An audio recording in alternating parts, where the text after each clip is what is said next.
then obviously, guys, this story will have an impact on Alexander Isak. Today, many of you saying, Fabrizio, is true that Alexander Isak agreed personal terms with Liverpool. Guys, I told you, I think for 2 weeks now, that Alexander Isak wants to go to Liverpool.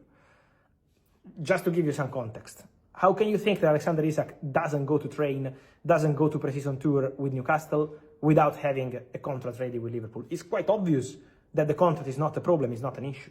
It's absolutely obvious. A player is never going to create a problem with his current club if he doesn't have already an agreement ready on the other side. So personal terms are never going to be a problem. It's never going to be a problem of salary, a problem of whatever with Liverpool.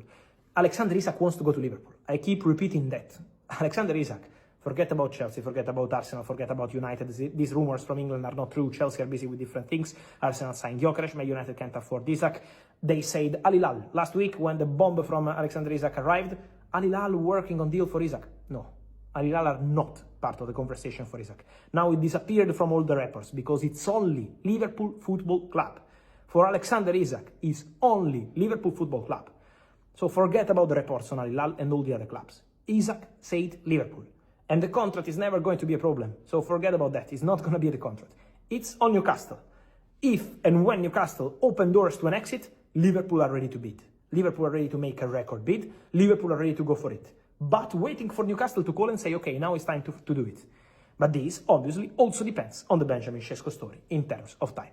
Alexander Isak, who you're coming up against, is a striker in fine form. What is it that makes him such a special forward, and do you have to do anything different to handle a player like that? It's an understatement to say that he's in a fine form. I think he's in an excellent form.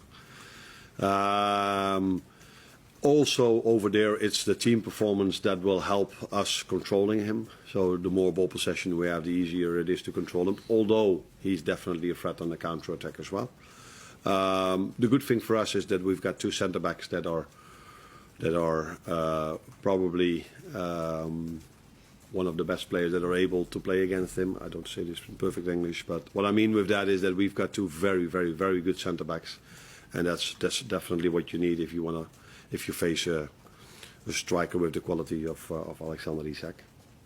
So, but also with him, it's not only about him. I like the style of play that Eddie Howe introduced there. They're always a team that is has a very good game plan. They're really intense. So with and without the ball, high intense tempo in the game. So that helps a number 9 as well, because the better your teammates are, the more chances you get. And he's not the only offensive threat they have. I think Gordon and the right winger as well. So they're a big threat. So yeah. It's not only about him, but he's definitely having a great season.